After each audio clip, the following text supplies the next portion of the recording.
This is Identity at the Center. If it has anything to do with IAM, this is the go-to podcast. Now your hosts, Jim McDonald and Jeff Stedman. Welcome to the Identity at the Center podcast. I'm Jeff, and that's Jim. Hey, Jim. Hey, Jeff. How are you? Not so bad. Yourself? Good. Hey, man, I'm going to throw it back to you today because you just opened my eyes to a new product, and we're not a commercial for any one product, but this thing looks kind of cool. Flipper Zero. Yeah, it's been out for a while. I'm not technical enough to know all the ins and outs of it. It literally just came into my mailbox like less than an hour ago. But I eagerly ran down to it to grab it once I got the notification. It's a little like multi-tool for variety of different tasks. If you think about it, like from, I don't want to say hacking because that's probably not the best way to do it, but it's designed to do like wireless signals, Bluetooth, infrared.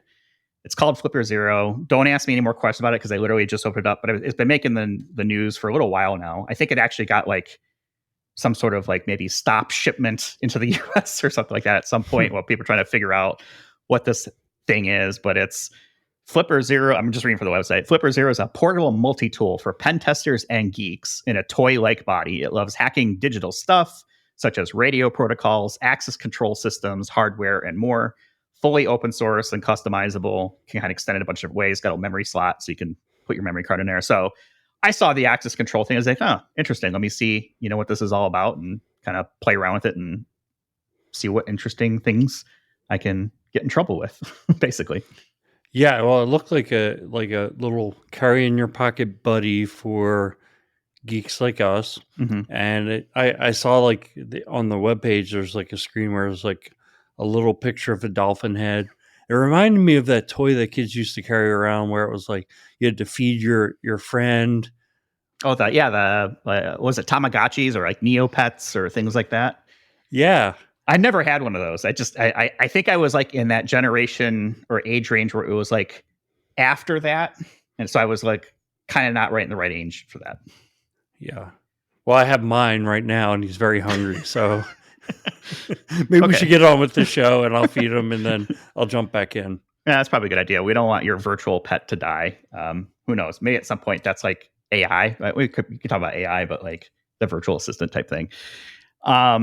Yeah, we got a pretty interesting show today. I know we're going to talk about sort of how do we talk about identity with the board and stuff like that. But before we get to that, you and I have a lot of different engagements, speaking wise, conferences and things that we'll be at. So I've got a few. I've got one coming up in Cincinnati, Ohio on September 14th. It's called the Cybersecurity Midwest Summit 2023. It's put on by ComSpark and CDO. So I'm not sure how large it is. Seems like kind of a regional thing. But I'll be there. I'm part of a panel to talk about identity and access management, something we haven't figured out what the topic will be. What is IAM? I don't know. It's the existential question, as always. So we'll figure that out probably as we get closer. But if you're in the Cincinnati area, come on down, check out the link I'll have in the show notes to, come say hello or show support or whatever it is. I don't know if I have any stickers left. So I think next time you and I connect, I'll need to get some stickers from you because I feel like I gave almost everything out I had at the Identiverse conference. So yeah. Well, we'll split them up. I don't think we're going to get into 2024 with very many. At the rate we're going, we're giving them away pretty good. Yeah, we're going to have to add some more. We've got Identity Week America that's coming up. I'm going to be out in Washington, D.C., October 3rd and 4th. And we're going to be, I'm going to be hosting a panel there around identity and access management, passkeys. We kind of talked about that in our last episode with Andrew Shikiar and sort of the conversation we'll just kind of have around that. Again, I still need to firm that up, but I'll be out there for a few days. We've got a discount code for that one, which is very exciting. You get 30% off of your conference pass if you use the code IDAC30.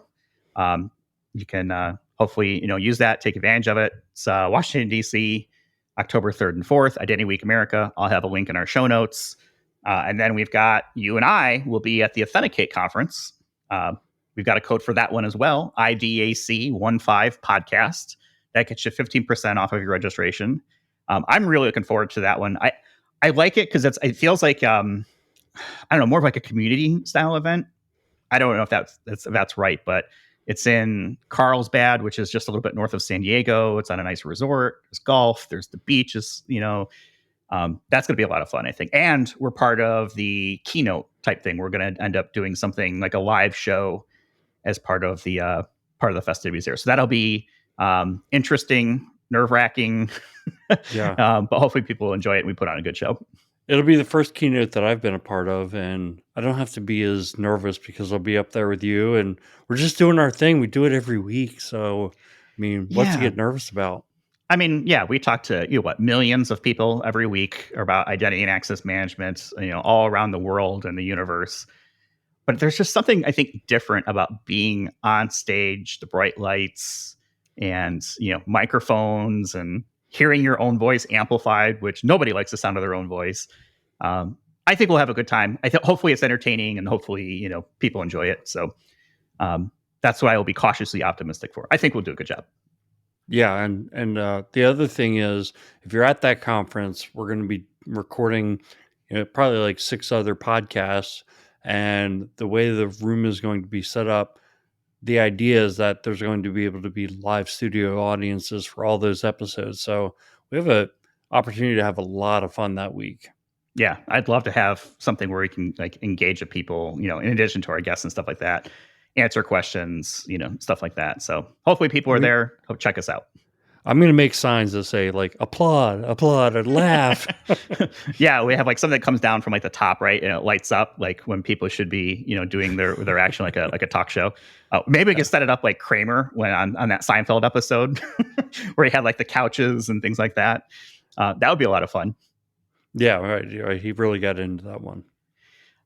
Okay, so that's all the stuff we got going on. Plenty of stuff over the next few weeks. Hopefully people come and check us out. Hopefully people take advantage of all the different discounts we've been able to secure. Our show, we'll have all that information, links and codes and stuff in our show notes. But let's talk about how we talk about identity with the board or other kind of senior executives. I'm kind of loosely thinking the title of this show will probably be something like Board Conversations about IAM. And when people hear that, they're like, how do you spell board in that scenario? But, try to be clever. To help us with this conversation, someone who has had a lot of conversation with boards, not boring conversations, but board conversations, BOARD. We've got Baber Amin. He's the Chief Product and Operating Officer at Veridium. Welcome to the show, Baber. Thank you, Jeff. Thank you, Jim. Thank you for having me. It's great to join you guys. And we're not going to have bored conversations. No, we do our best to not be boring on this show. I think people kind of realize like, okay, we have some personality here. And yeah, identity is a topic, but we try to be entertaining about it. You and I actually met through a mutual friend, Andy Hindle, who introduced me to you at the Identiverse conference. So shout out to Andy for making this connection. And we just started kind of talking in the hallway. I was like, hey, you know what? We should probably record this. This would be a good one. So let's do that. Before we get into that, we always like to have, the origin story of people who are in the identity business when they join us for the first time. So maybe you can kind of explain to us, how did you get into the identity and access management field? Is it something that you chose or did it choose you? So I actually chose it, pretty thoughtfully, I guess. So I've always liked security. I've always liked secret writings. So I was a big fan of encryption and how it worked, and the whole that led me to authentication. And you remember the whole way people used to talk about authentication, still do. There's the Bob and the Alice conversations that happen, and then a colleague of mine introduced the in the middle. We call it the evil duck of darkness. So that was the person in the middle who was trying to get in the middle of that communication. So that's where I started. I started with authentication protocols, and I had a great mentor there, Roger Shell, and he he's still pretty active in the industry. Amazing person, and just a great mentor, and I learned so much from him. Fast forward from that, eventually I decided to move up from just the technology side of things and I focused more on the business angle. And that's where I realized that a lot of people don't really understand what is it that we're doing, and partly because we make it so complicated. People just want to understand things in simple terms, and how it relates to them and how it affects them. So the last few years, my focus is really to turn the whole process into storytelling, and simplify the conversation, simplify the message, and have people understand why something is important, especially cybersecurity and identity, being a crucial aspect of cybersecurity now. And that's the conversations we're having at the C level. That's the conversations we're having with at the C level with our customers, and also how educating our customers how to have that conversation with their boards, because those conversations need to happen for them to get the funding, for them to get the alignment, for them to get the support they need. So you're with an organization called Veridium. For people who aren't familiar with Veridium, can you give us sort of like the 30 to 60-second elevator ride? What do you guys do? What problems do you look to solve? That sort of thing? Yes. So going back to, I'd like to make things simple. At a high level, what we do is we make security invisible. What does that mean, right? So invisible security is not bad security or less security. It basically just means that you remove the friction and make it less obvious and not in your face. We do that specifically for authentication for credentials. So we remove passwords from the user experience, right? So we enable passwordless authentication. And we do that with a variety of factors. And then we have, two of those factors are our own in-house factors that are developed, for biometrics. We use computer vision for biometrics. So that's a key factor for us. But yeah, we make security invisible, remove anxiety from the login process, and help organizations get stronger and have better overall access control. Okay, so the elevator doors just opened up. You've explained what you do, or what Veridium does. Take us through sort of a week in the life of someone who's responsible for both product and operations for an identity organization like yours. Can you just kind of help us walk us through and kind of appreciate, what are the types of things you do, work on, that sort of thing?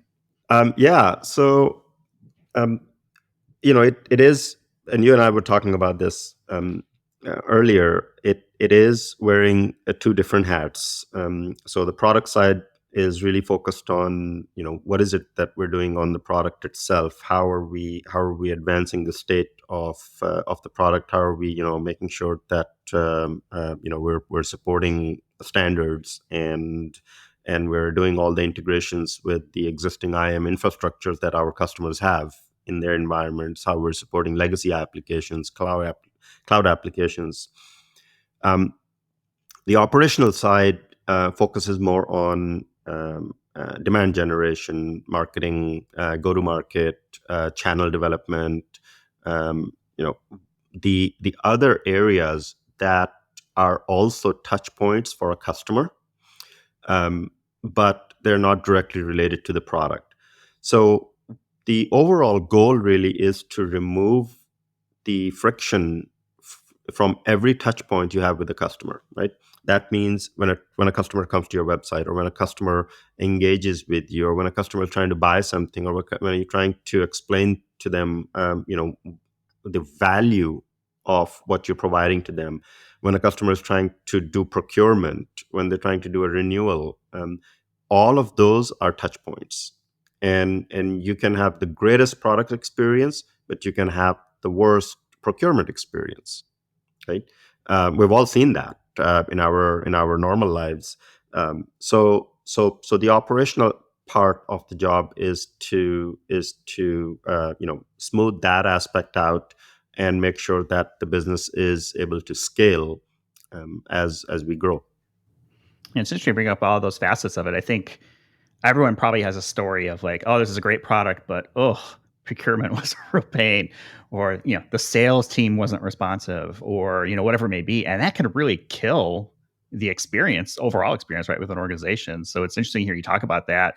Do you ever find yourself in conflict where, because you own, responsible for the product side and the operations, where, I think most product managers are like, yes, it's going to do all these great things and the budget's unlimited and, we don't have to worry about support, this other stuff. But obviously in the operations side, you've got to be able to smooth that stuff out and make sure you actually can deliver a product that not only works, but works well and has all those other different parts. Do you ever find yourself sort of in a conflict like that? No, I think just like what you just said, it actually forces me to think holistically in a 360 way, and look at things from the most pragmatic point of view. Right? It's not about the shiny toy. It's about how much value and what's the fastest way the customer can achieve value from that. That is the number one focus, right? So for everything we do, that is the number one focus: is how does the customer achieve value in the fastest possible way? Because if just sit on the shelf, then it's doing nobody any good. So, Babar, I've been thinking about these, bringing these topics to the board, and I think it's two things, right?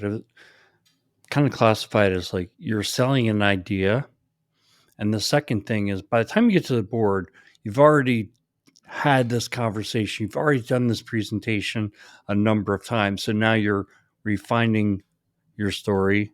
And I think that word, I intentionally picked that word, story. I think you're telling a story, right? You're talking about, we have a problem, we have a solution, and then here's what we need in order to implement that solution.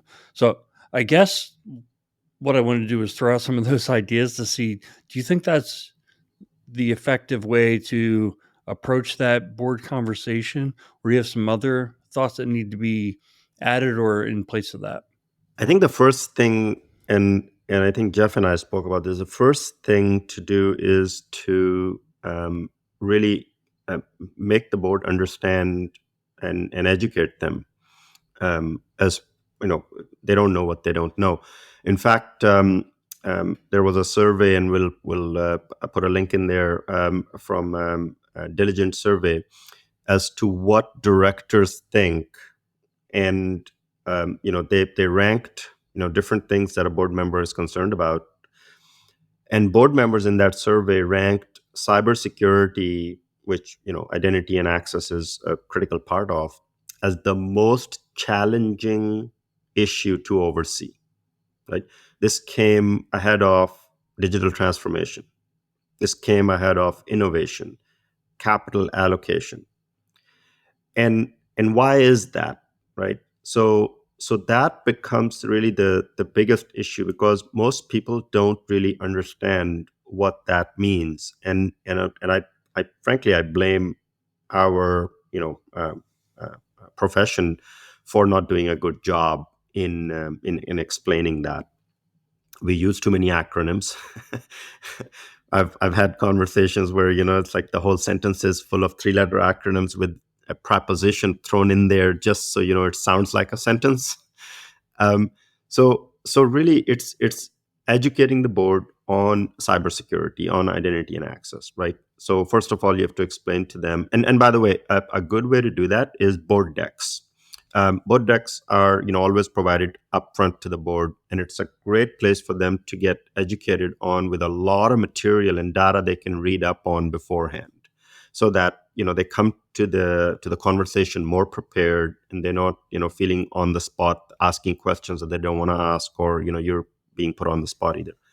But helping them understand that, one, cybersecurity is much more than data protection. So if you ask 10 board members out there, I'm making this number up, what does cybersecurity mean? Most of them will say, oh, it's data protection. Well, you know what? It's more than data protection, because a cybersecurity attack, that is, basically an identity breach or something like that.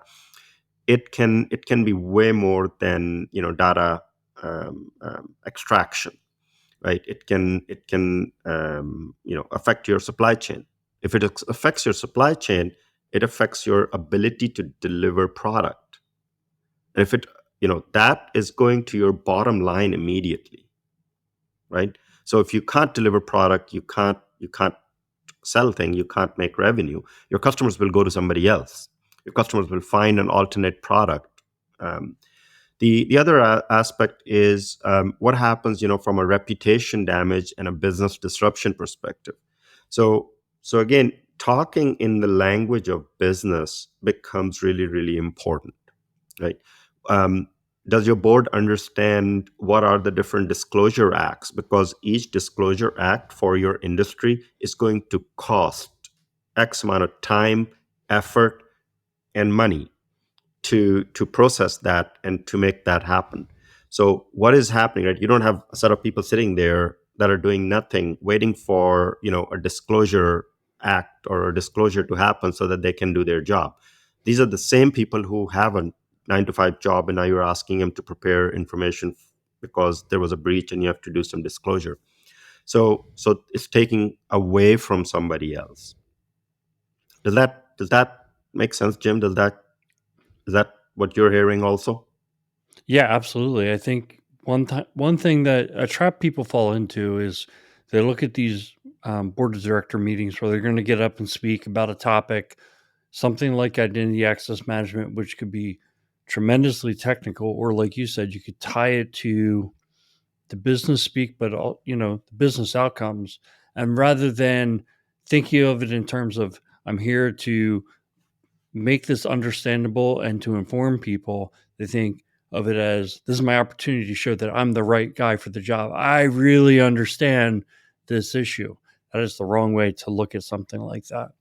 Kind of one of the things I was thinking was, what are you hearing when you go to board meetings or when you work with people who are presenting to the board? What's the board asking about in terms of identity? What is kind of that understanding level that they have today, or what do I think kind of going in there with like that understanding of here's the level of knowledge that I'm likely to be dealing with, so that you're not trying to make it so basic that, okay, you're boring the heck out of me, or you're making it too advanced that they're not understanding what you want to do when you say, we're going to use SAML to connect to our IDP to issue a token. Yeah. And you said it, right? They don't really care that level of detail because board members are not operators. Board members are a governance function that is helping an organization steer strategically.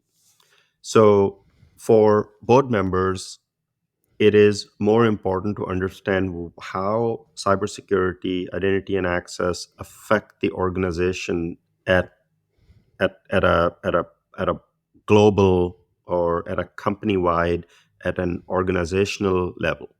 So when you look at it from that perspective, how does any of this affect an organization at an organizational level? Well, the first thing is it going to disrupt my business? Right, the business continuity becomes really, really important.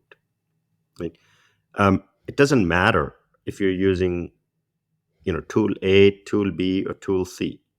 What's more important is business continuity and the disruption to the business. That could be from supply chain. That could be from people not being able to access something. That could be people, employees not being able to log in, or that could be your data is locked up because somebody encrypted everything. So then the conversation happens. Okay, so it's not a matter of if, it's a matter of when, because cyber attacks are opportunistic. So, what is the mitigation plan? Right? What happens when it happens? So, what is the mitigation plan? Another thing to do there is to I don't know if you're familiar with tabletop exercises. So do a tabletop exercise with your board, because what that allows it is to that everybody is it's a non-threatening environment, because it's a collaborative exercise at that point. And it also identifies if there are gaps between what is it that is going to happen in case of a disaster, in case of a problem. And everybody understands what their role is. And you find out if there's a gap, and then who is going to fill that gap and what kind of people we need to bring in to fill that gap. Does that make sense, Jim? Yeah, that's good. I think another thing that is helpful is working with people who maybe know the individuals on the board, what angle they're coming from, because it might be somebody on the board, golfs with the CEO of Super Platform, and they want to know, why aren't we just using Super Platform? It can solve all of the problems that we have. We should use Super Platform. I think the other thing is, and I know this more, maybe not as a fact, but I hear it a lot, is that board members tend to get wrapped around certain industry buzz terms like zero trust or AI, and they might not really know what those things mean. Like zero trust, almost you feel like the way it works is implied by the name, like we don't trust anybody. So it must be bad or something like that. But I wanted to get your perspective, especially around the second point, like how do zero trust or AI or some of these industry buzzwords wind up getting ingrained in people's thinking, and do we have to like kind of get ahead of that, debunk some of those things or explain some of those things ahead of those questions coming? No, that's a great question. One way to actually elevate the conversation is to attach the conversation to larger initiatives, which zero trust, digital transformation. Those are some of the major initiatives that happen at a board level. Zero trust is extremely important to everybody right now. So and it's okay that people they might have slightly different understanding of what zero trust is, right? That's less important. The more important aspect is that you can tie the everything that organization is doing from a cyber security perspective, from an identity and access perspective. You can tie that to the work that is going on, to the work going on around zero trust. And you can say, well, you know what, this is what we have to report. Like, if zero trust becomes part of the messaging, if zero trust becomes part of the reason that your customers and your partners feel more confident about what you're doing, then that's great, right? So it's less about that they have to understand all the nuances of zero trust, but it's more important is that they understand that there are well thought out frameworks. Like there's a NIST framework for zero trust. So attaching what everything that is going on inside the organization, and saying that, look, this is attaching it to this framework. This framework is already defining what is zero trust. So we're doing X, Y, and Z, or we're using these tool sets to attach to that. That's the more important aspect, because they don't really need to understand the nuances, but they need to understand that you're thinking about it in the right way. And framework thinking is the right way, because then you're not hung up on a single tool, you're not hung up on a single vendor, but you're looking at things more holistically. That's been my experience, and that's my advice to everybody is to use frameworks. I'm with you on the framework thing. I think two areas where if you can attach your thinking to a framework where it kind of shows that, all right, this isn't just some, idea that we're throwing in to the mix or replacing everything we've always done, but it actually is part of a bigger ecosystem, a way of attacking the problem. I also think that board of directors are also very interested in what are our peers doing. So if you can collect that information and say, oh, yes, our peers are going down the zero trust route, and we have folks that are focused on identity at these peer organizations. We have a a monthly touch point or a quarterly touch point where we just talk about some of these issues, and this is the general direction that we're heading. I think that buys a lot of value as well. I actually wanted to shift the discussion a little bit to an idea that was talked pretty heavily about at Identiverse, which was the idea of the chief identity officer. We had Ian Glazer on the podcast during Identiverse. He talked to us about this, and we joked around. So how do you shorten the name of chief identity officer? We came up with Chido, CHIDO. All joking aside, I love is it. your Let's vote keep it. that Let's make this a thing. Let's make this a thing. It's Cheeto. it's Cheeto. It's Cheeto. You heard it here first. So, Bobber, is your vote that organizations should have a Cheeto? That's an interesting question. Without thinking about it too much, I think that yes, organizations should have a chief digital officer, and the reason behind that is that everything that organizations do nowadays is in some way associated with digital, for lack of a better word, right? So Cheeto would be chief identity officer, just for clarity. Fair enough. To me, they're they're similar, right? And the reason I say that is that identity becomes the gate and becomes the the front door before you can really do anything, before you can access anything, before you can give somebody access, before you can know what is going on in your organization. So identities started in the HR system because identity was used to make sure that people got paid. So you knew who to pay. But now, because we've got so much, digital transformation, and we've got so much digital stuff, identity becomes crucial to interaction, day-to-day interaction. So my vote and my opinion really is that, chief identity officer and chief digital officer are two sides of the same coin.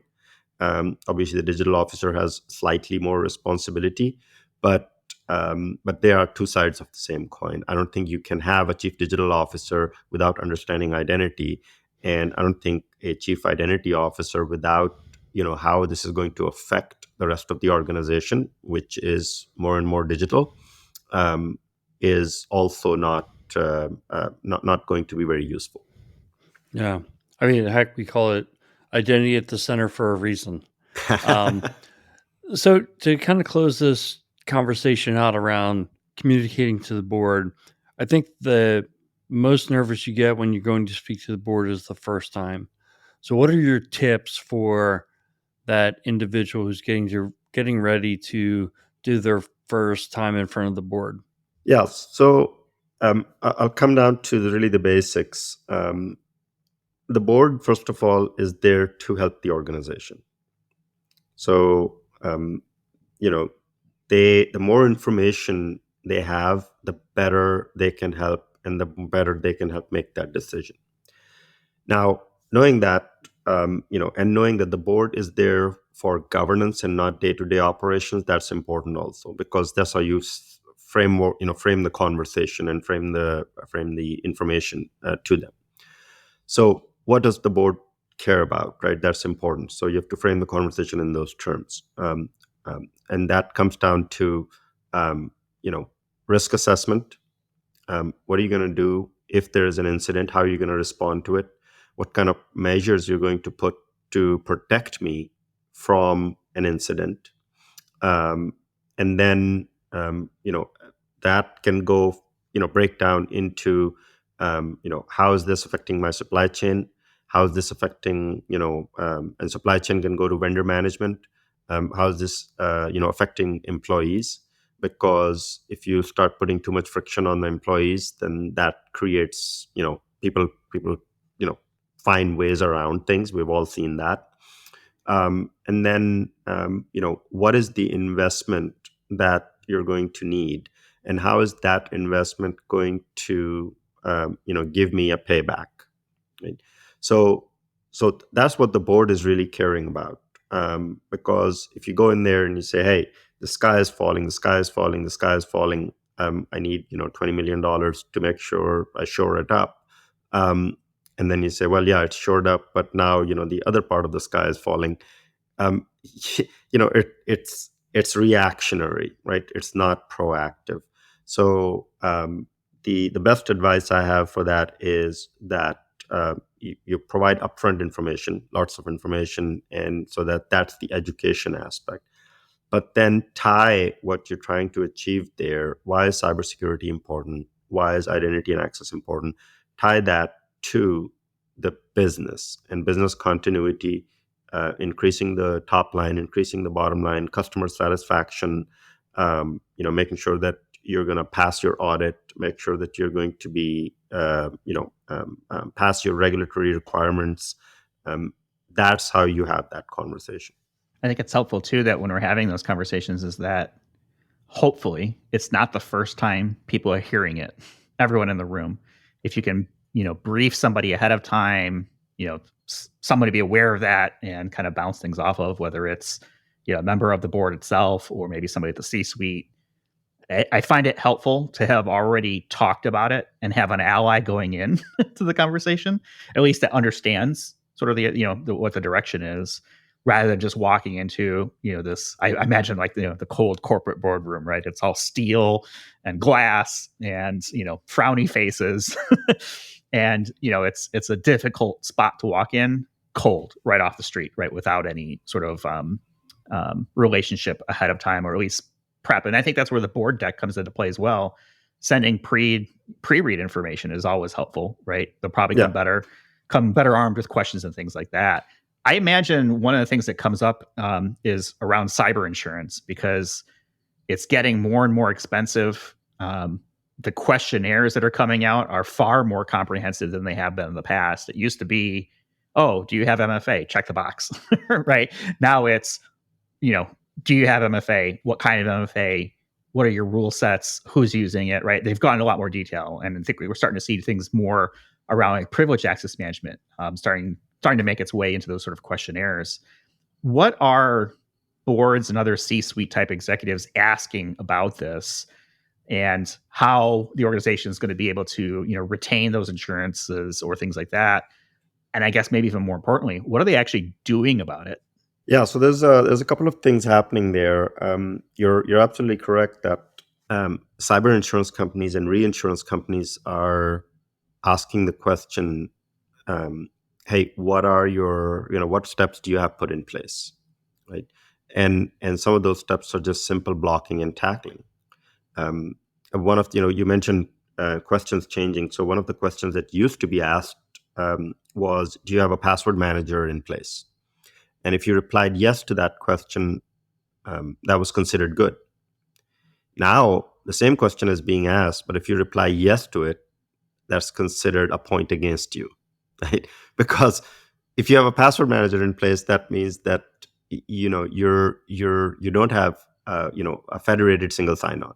That means that you still are relying on password. That means that you probably don't have MFA in place either.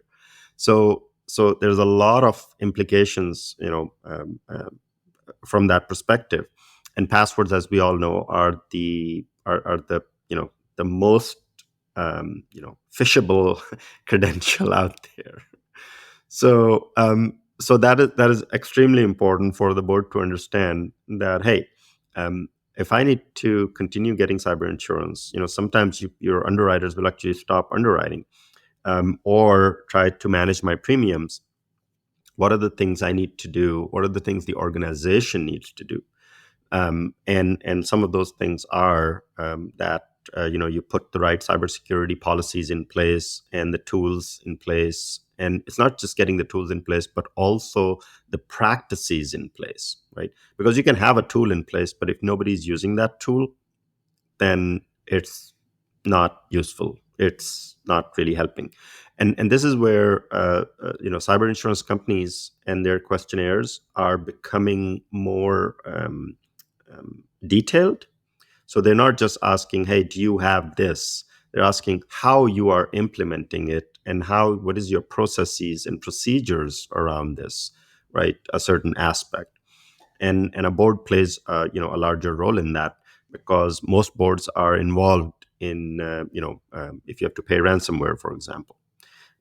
Or if there's a breach, they're involved in talking to the large customers. They're involved in having the conversation from a mitigation perspective, from a reputation and a risk perspective.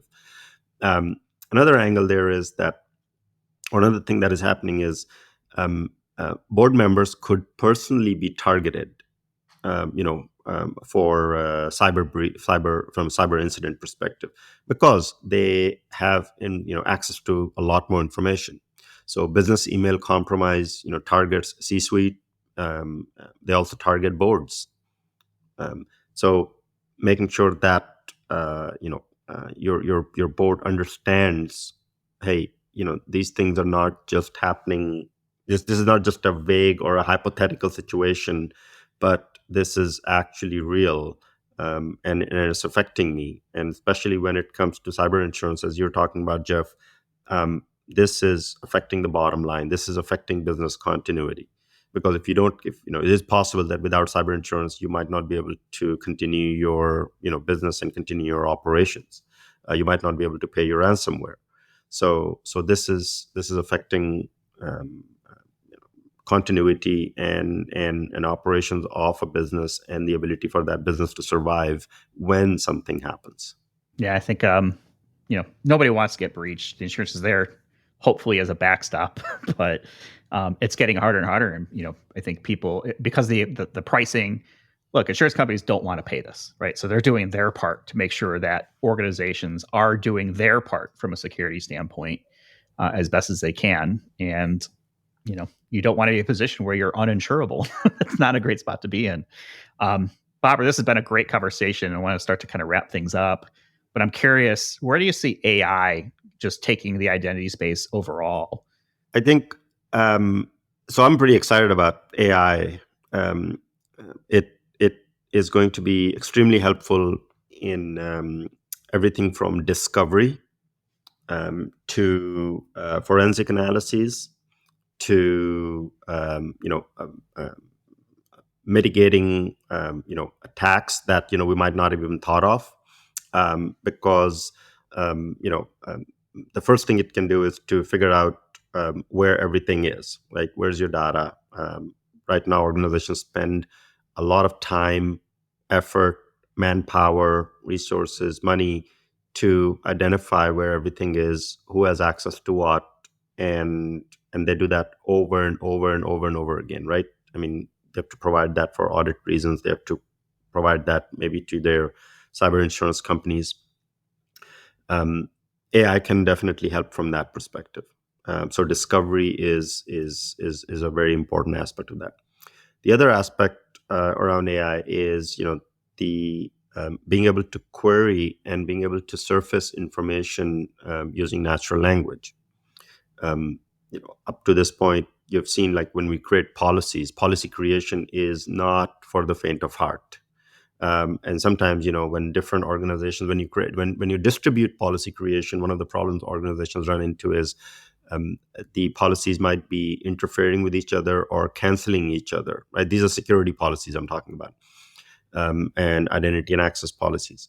So AI can play a really important role in that aspect, because it can make sure that one, your policies are not interfering with each other or canceling each other's out or creating orphan legs. And at the same time, it can also help create policy, because you can explain in natural language what is it that you want to do, and it can create the security policy that is most relevant.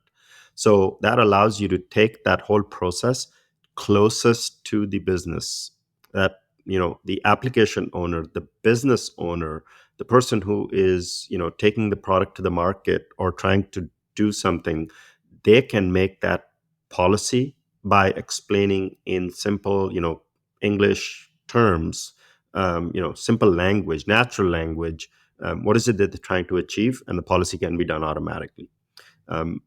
Those are probably the two most important things I think AI can help a business from an identity and security perspective. Yeah, I'm real excited to see where and how this is going to affect everybody. Obviously, selfishly, the identity space, that's what I pretty much care about, but I'm very bullish on it. Well, this show's moniker, or we've been told it's getting started to be called AI at the Center. So we have to have the obligatory AI question every week. You gotta adapt, evolve, overcome, right? I mean, so as things change, who knows, right? Maybe AI goes away and it's less important, but right, certainly it's in the zeitgeist right now. I don't think it will, but who knows, right? We can always adjust. Bobber, let's end on a lighter note. I wanted to ask you about an Ironman that you just competed in and lost to somebody. Do you want to talk briefly about that? Because I want to talk about candy after that.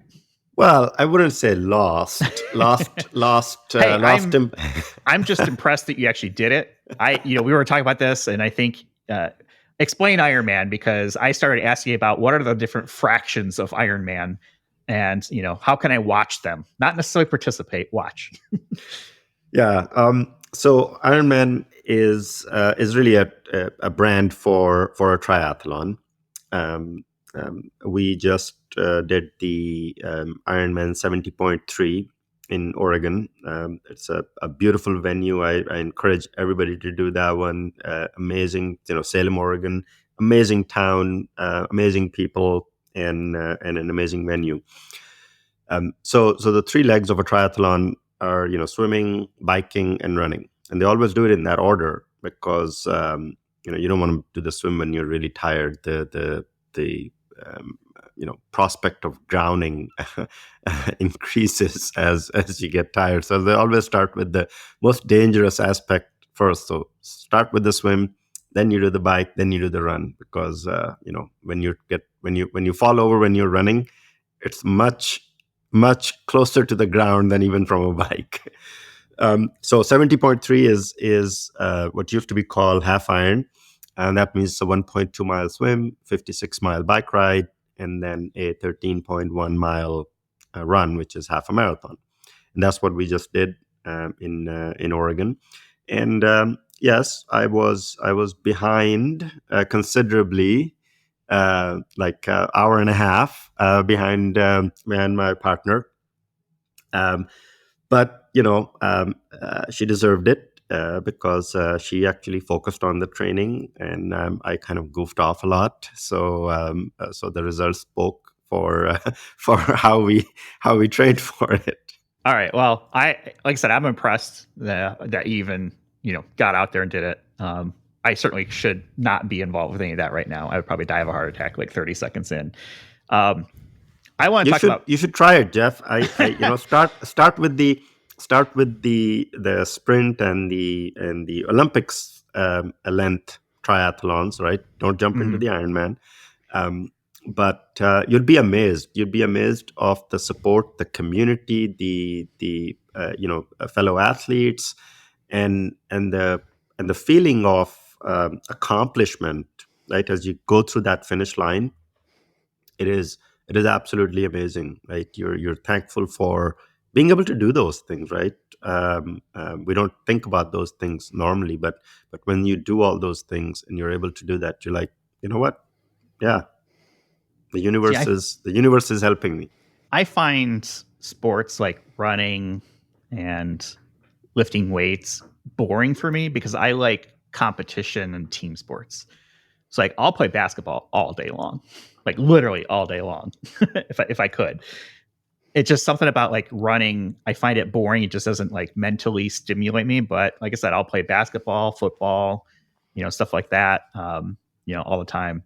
We're running short, but I want to ask about candy. And this stems from a conversation that Jim and the team here at RSM had earlier this week. We try to do like a team building sort of thing every other week or so. It's just, we call it the mandatory chuckle club or something like that. We used AI to come up with a name. And it's basically just like an open door where we have like a meeting invite set up and we can, have people kind of come in and just kind of talk whatever. If they can make it, great. If they can't, whatever. And we start talking about candy. And Jim has some serious, thoughts dislikes It's on candy. finally a subject that I'm an expert on. Yeah, so he had a whole so it's like, all right, well, let's get serious about this. We put together like a tier ranking. We showed Jim a bunch of different candy pieces and had him rank them. Snickers was on top as like S tier, along with Reese's peanut butter cups. And then we started talking about candies that we don't like, and Jim had some opinions about that. So that's today's lighter note. What is a piece of candy or whatever it is that is just your least favorite? The least favorite for me would be any kind of gummy berry type things, Swedish fish, gummy bears, any of those gelatinous things that have that strange gluey structure. It's that unnatural. It's not from nature. All right, Jim, tell me what's yours. All right, because you had a few. So we have to explain. We have to explain scoping for a second, because we're using this app, which lets you create almost like a magic quadrant, but it was more vertically oriented, and the bottom. But you only had choice of the candies that they had. There are more, but I think they picked some really solid losers. And let me tell you some of the real garbage candies that are out there. First off, Mike and Ike's, they are garbage. Jelly beans are disgusting. Whoppers are ugh. Candy corns, I don't even consider them candy. So I had to pick. Yeah, what's up with that, right? Is it corn or is it candy? Yeah, it's both. I think it's neither. I'm with you, Jim. Yeah. See, I like candy corn. You don't eat them, though. You like to do that football thing with them. I'll eat them. Yeah. So I use candy corn to explain football formations to my wife. So we would have the candy corns would be like receivers and running backs and quarterback. And then around, Halloween, you've got the pumpkin candy corns. Those would become like defensive linemen or offensive linemen, right? Stuff like that. So I explained defensive formations when, very early on in our relationship to help her kind of understand American football. I should probably be, clear on that. So there is a spot, at least in our house, for it. And I like candy corn. I can't have too many of them. They're just way too sweet, but I don't detest them, as Jim obviously does. Well, here's the thing about this conversation, right? This is one of the few areas where we can all sit down for a civil conversation and have strong opinions. It's not religion or politics, right? So this is fair game for any party. And I'm sure I'm saying some things that some people out there are like, no, you are wrong. Whoppers are not horrible. But guess what? I'm going to say Whoppers are my least favorite candy. I could have packs and packs of Whoppers in my kitchen and nothing else, and I would go hungry. They're terrible. Interesting. I don't mind a Whopper. It's not my favorite, but it doesn't feel like it's in that category for me. I don't really like peanut butter, so things like Reese's Pieces and Reese's Pieces Bits, that kind of stuff, doesn't do it for me at all. I mean, I like peanut butter, but only on bread, right? I don't really like it when it's in its solid form in a peanut butter cup. Peanut. Yeah. Which is crazy because I love a Snickers bar, and that's packed full of peanuts, of course, right? So that's like my favorite thing. But I just don't like peanut butter. So like Reese's Pieces and those peanut butter cups, they don't do it for me at all. So those are definitely my favorites. I don't know if I would say I would go hungry if they were in the house and just not eat them. But what about jelly beans? I don't mind jelly beans. I mean, the black ones are gross, but jelly beans are fine. I'm not a jelly. I mean, they just don't appeal to me. Yeah, I would not go seek it out, but if it was there and someone handed it to me, I'm taking candy from a stranger, I would eat it. If somebody gave me a Christmas present and it was a nicely wrapped box and there was like an ugly sweater inside, I'd be like, oh, beautiful sweater. If someone gave me a box of jelly beans, I'd probably throw it at them. That's how much I hate jelly beans. So I think Jim, we have So Jim, there are these jelly beans, and I just got them for Christmas from a vendor. They're champagne jelly beans. Now, I still didn't eat them, but what do you think about those? I've never had them, but I'm pretty sure I don't like them. All right. So here's a community challenge. If you feel like, I don't know, sending Jim a LinkedIn picture of like jelly beans or Whoppers, I'm sure he would totally appreciate that. Not too many, maybe just one or two here or there sprinkled throughout, just to let you know that, you're thinking of him. Maybe next time you have either of them. I'm going to actually, so we have this tier list that we put together using some web thing that I found to help the conversation. I'll put it up on our Twitter probably before this episode airs as sort of like a teaser to for people to stick around to the end and hear the fascinating conversation and opinions that Jim has around candy. We're going to go ahead and wrap things up for this week. Bobber, thank you so much for taking the time and spending with us. I'm glad that Andy hooked us up at the Identiverse conference. We're able to have a conversation and get to know each other. I'm going to have a whole bunch of links in our show notes so people can connect with Bobber on LinkedIn. We'll have a link to veridium.com, veridiumid.com, so people can learn more about Veridium. We'll have a whole bunch of links around the Cybersecurity Midwest Summit, Identity Week America, the Authenticate Conference, the discount codes we have for those. And you can always find us on the web at idacpodcast.com. We're on Twitter or X or whatever the heck it is at IDAC Podcast. We're on Mastodon at IDAC Podcast at infosec.exchange. Like, subscribe, tell a friend, tell an enemy. We don't care as long as somebody's listening. We'll keep doing what we're doing. Thanks, everyone, for listening, and we'll talk with you all in the next one. You've been listening to Identity at the Center. We hope you've enjoyed the show. Make sure to like, rate, and review. And we'll be back soon. But in the meantime, hit the website at identityatthecenter.com and find us on Twitter at IDAC Podcast. See you next time on Identity at the Center.